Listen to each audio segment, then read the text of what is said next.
हमारे भारत में यूँ तो टैलेंट की कोई कमी नहीं है और मेहनत करने में भी कोई दोराही नहीं है।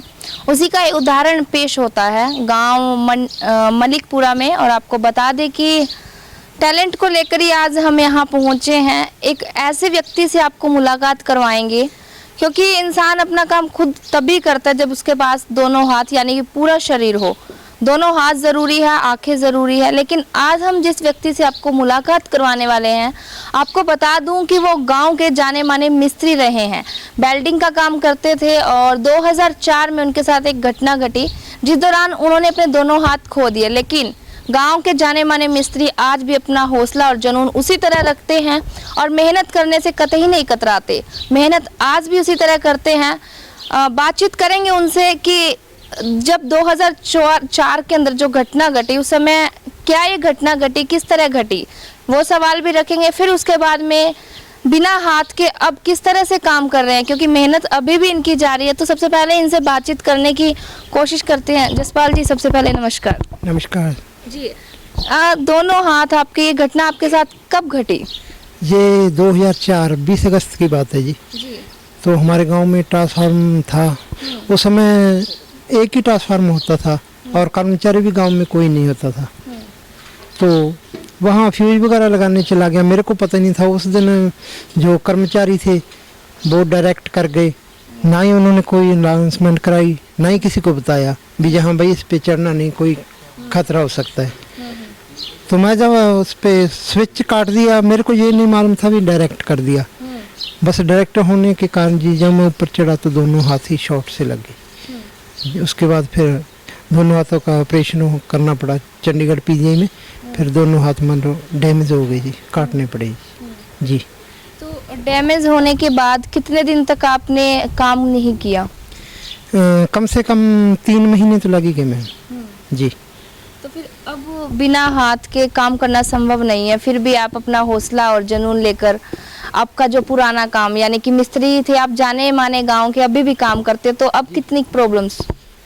अब प्रॉब्लम तो खाना वगैरह की होती है और कोई प्रॉब्लम नहीं होती। पेंट वगैरह करना, कोई लिखना, कोई और कोई भी काम करना हो तो मैं खुद अपने आप ही करता हूँ जी, किसी पे डिपेंड नहीं हूँ जी। तो अभी जिस तरह से आपके पिताजी थे जी, हाँ, तो ये आपके हैंड लगाते हैं, तो इस तरह से आपके पिताजी का सपोर्ट रहता है? नहीं जी, ये तो मैं अपने आप ही खुद ही चढ़ा लेता हूँ। अच्छा जी हाँ। तो जाने माने मिस्त्री रहे, इस तरह घटना घटी, उस समय क्या सिचुएशन थी? और अगर बात करें जाने माने रहे हो गांव के अंदर, तो गांव वासियों का या फिर सरकार की तरफ से कुछ बेनिफिट भी मिला? नहीं जी, सरकार की तरफ से कोई बेनिफिट नहीं मिला जी। बस ओनली विकलांग पेंशन आती है जी। अच्छा जी, पेंशन के आधार पे जी। वैसे आप मेहनत करते हो, क्या अब भी कुछ कमा लेते हो? हाँ, इससे तो कुछ ना कुछ तो कमा ही लेते हैं जी। जी, वैसे मैं अखबार भी बांटता हूँ, उसमें भी कोई 2000 का सहारा महीने का लग जाता है जी। 25 रुपये विकलांग पेंशन आती है जी। इस तरह गुजारा चल रहा है जी। बाकी जो अपना काम करते हैं उससे जी। तो अखबार किस तरह बांट के आते हो और कितने बजे जाते हो? अखबार मैं सुबह जी घर से 6 बजे निकलता हूँ। 1 घंटे में सारा गांव कवर करता हूँ। मेरे पास 50 अखबार हैं कम से कम जी। तो अखबार फिर किस तरह बांटते हो? हाथ काम नहीं करते? मैं आपको दिखाता हूँ जी, 1 मिनट। ये है जी मेरा थैला स्पेशल बनाया हुआ। इससे अखबार बांटता हूँ। ऐसे निकालते हैं मुँह से,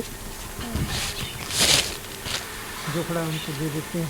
किसी के भी गेट पे जाना हो, कहीं टांग ना पड़ जाए अखबार, तो इस तरह ही। ये अखबार बांटने का काम कब शुरू किया? जे कम से कम मेरे को 10 साल हो गए जी। जी। तो सुबह 1 घंटे में पूरे गांव में अखबार बांट देते हो? जी मैम, पूरे 1 घंटे में जी। तो फिर खाना किस तरह खाते हो? खाना खाने में कितनी परेशानी है? खाना खाने में तो परेशानी है जी। ऐसा भी वो जो आर्टिफिशियल है ना, उससे तो ना तो चम्मच से वो काम करता है, ना कुछ। खाना तो खिलाते हैं जी घर पर जी। जी। तो फिर अभी मेहनत करते हो, हौसला उसी तरह जुनून है, किस तरह का रहता है कि हाथ गवा दिए फिर भी मेहनत उसी तरह जारी है? हाँ जी, हाँ जी। तो मैम आपको बता दें, हम डेरा सच्चा सौदा से जुड़े हुए हैं। तो हमारे गुरुजी की कृपा से ये सब हो रहा है। संत डॉक्टर गुरमीत रामलीन सिंह जी सा, उनकी प्रेरणा से ही एक बार मैं सत्संग में चला गया तो मेरे मन में विचार आया भी क्यों ना यार, मान लो अब जिया तो नहीं जाता, क्यों ना मान लो सुसाइड कर ले। तो गुरुजी ने मान लो उसी समय सत्संग में सीधा फरमाया, बोले मौत तो टल सच्चाई है, ये तो आनी आनी है, परमात्मा से जिंदगी मांगो, तंदुरुस्ती मांगो। उसके बाद इतना हौसला आया मन में जी, कोई विचार ही नहीं है अभी मेरे हाथ कटे हुए हैं या। हाँ जी। तो अभी कोई दूसरे काम करते देखते तो खुद के मन में होता नहीं, क्योंकि गांव के आप जाने माने रहे हो, अब एक इंसिडेंट के कारण आपने किसी की लापरवाही कह सकते, लापरवाही के कारण आज दोनों हाथ गंवाए हैं जी। नहीं, हाँ, ये महकमे की मान लो गलती से हुआ है जी, क्यों वो अनाउंसमेंट वगैरह कर देते, या उस पर उसका स्विच काट के उसका कुछ लॉक कर जाते तो कोई फिर उसको छेड़ता ही नहीं था, फिर हादसा नहीं होता था। मैं ये हादसा किसी के साथ ही हो सकता, मेरे साथ नहीं, क्यों गांव में और भी आदमी है जो उस ट्रांसफार्म पे फ्यूज वगैरह डालने जाते थे जी। तो उनकी लापरवाही के कारण ये सब कुछ हुआ, फिर क्या उनकी लापरवाही पे कोई कार्रवाई नहीं हुई उस समय? कार्रवाई तो हुई मैम, पर वो कोई एक्शन नहीं लिया। कोर्ट वगैरह कहने लगा भी ये मामला प्राइवेट है, प्राइवेट आदमी ट्रांसफार्म पे नहीं चढ़ सकता, तो उन्होंने फिर कोई बात नहीं बनी जी। तो आप सिर्फ अभी पेंटिंग का ही करते हैं, इसके अलावा कुछ और भी काम कर लेते हो? और तो जी मैं मान लो कोई काम चलता हो, जैसे कोई पानी की बाल्टी खुद ले जाना, ऐसे काम, या कस्सी वगैरह भी खुद थोड़ी बहुत चला लेता हूँ जी। जी मैम। कितने पढ़े लिखे हो आप? मैं 8 तक पढ़ा हूँ मैं। तो पेंटिंग भी इतनी अच्छी और लिखित भी इतनी अच्छी, किस तरह से इतना टैलेंट? टैलेंट तो बस गुरुजी के ही जुनून से ही, उन्होंने ही जुनून भर दिया जी। आदमी को कुछ करके दिखाना चाहिए, परमात्मा ने जो जिंदगी दी है वो जीने के लिए दी है, इससे औरों को भी प्रेरणा मिलती है ना जी। जी, ये जो ब्लड डोनेट की प्रेरणा ये भी गुरुजी से ही मिली हुई है जी। तो मैं कई बार ब्लड डोनेट करने के लिए गया तो मेरे को जवाब दे देते, कहने लगा आपका ब्लड डोनेट नहीं हो सकता, आपके दोनों हाथ नहीं। तो मैंने गुरुजी के आगे ये रखी मेरी मांग, मैंने कहा गुरुजी मैं भी ब्लड, मेरा भी ब्लड डोनेट होना चाहिए जी। तो गुरुजी ने बोला कोई बात नहीं, आप अपने हॉस्पिटल में करवाओ, शाह सतनाम जी हॉस्पिटल में। तो वहाँ मैं गया, उन्होंने वहाँ से मैं अब तक 5-6 बार ब्लड डोनेट कर चुका हूँ जी। जी, जिस तरह मैंने आपको बताया कि ये डेरा प्रेमी है, और हालांकि लिखित है, वो आपको दिखाई भी थी किस तरह लिखते हैं, और ये किताब है, कॉपी है, नोटबुक, इसमें इन्होंने अपने हाथों से है भजन भी लिखे हुए हैं। तस्वीरों में एक बार आपको जूम करके दिखा दूं कि किस तरह से अपने गुरु के जो भजन है वो लिखे हुए हैं, बात भी करेंगे। अच्छा, हाथ जाने के बाद में लिखे हुए हैं ये सब? जी मैम। जी, तो कितने दिन में कैसे लिखते हैं फिर ये मैम 15-20 मिनट लगते हैं, मान लो जो एक पेज लिखना होता है। हाँ जी। तो अब तक कितने किताबें भर दी फिर? किताबें तो नहीं भरी जी, बस जब कभी भी टाइम लगता है कोई, तो सर्दी वगैरह में, गर्मी मेरे को बहुत ज़्यादा लगती है जी, गर्मी में ये नहीं लिखा जाता, क्यों पसीने से फिर सारा रफ हो जाता है जी। अच्छा, तो ये इसी तरह लिखना जारी रहता है सर्दी के अंदर? जी मैम। तो देखिए जुनून है, और पूरी जो नोटबुक है लिखी हुई है अपने गुरु के भजनों से। और इनके पिताजी भी मेरे साथ मौजूद हैं, उनसे भी बात करें।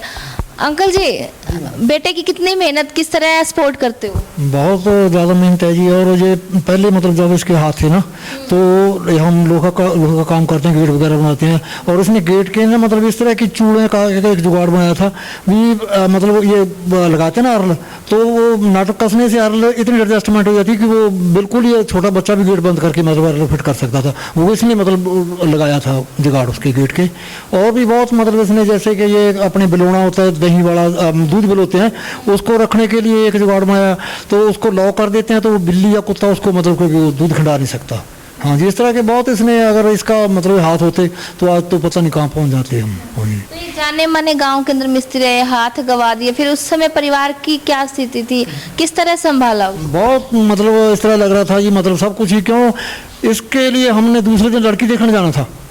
जी हाँ, ये 20 तारीख को हादसा हुआ है, 21 को हमने लड़की देखने जाना था, देखने क्या लेके जाना था जी, मतलब रिश्तेदारी में थे। तो देखो भी आज 18 साल हो गए और बच्चे आज मतलब भी पूरे जवान हो जाते हैं अगर मतलब इसका ब्याह हो जाता है तो।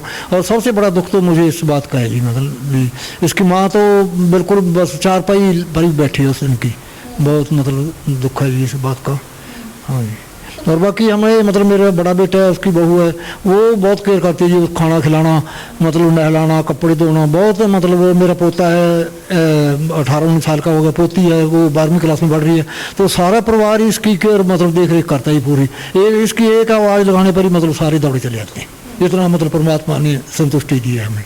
हाँ जी। तो सरकार से अंकल जी किस तरह की मांग करते हैं? जाने माने मिस्त्री रहे, टैलेंट है, दिमाग की कोई कमी नहीं है, अभी भी मेहनत करते हैं, तो एक सरकार की तरफ से भी मांग होती होगी।